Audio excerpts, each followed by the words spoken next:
who have been some of your big influences in your life? I mean, as far as teachers and spiritual teachers and yogis, and I'm just curious where you've come from, your lineage in a sense, like what's worked for you. I was blessed with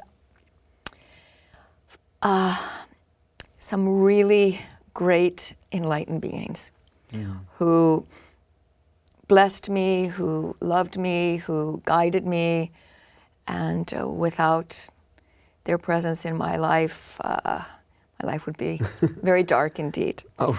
So, would you like to know about them? Yeah, I would like to, because Sri Brahmananda Saraswati was a living master. Yes. India, New York. Indian, but I met him in New York.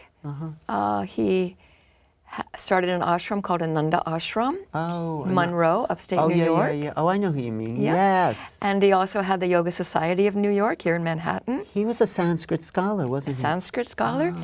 So he instilled in David and myself a love and a discipline for the study of Sanskrit, and also Nada Yoga. He was really into Nada Yoga. Was that sort of your awakening of consciousness, or did it happen before you met him? Before I met him physically, yeah. But you were sensing him, and then... Yes. And meeting him sort of opened the door? When I met him, and I didn't meet him until the early 1990s, it was like, oh, yes, I know you. We're connected. It was a sense of relief. Then there was Swami Nirmalananda. And Swami Nirmalananda lived in the BR Hills. That's in South BR Hills in South India. Okay. Between Mysore and Bangalore. Okay. In a wild forest sanctuary by himself in a small ashram, a one-man ashram.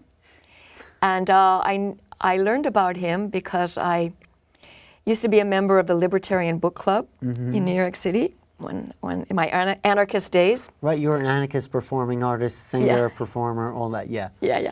I'm still an anarchist. Okay. But a little bit different take on anarchy through the blessing of Swami Nirmalananda, who called himself an anarchist Swami.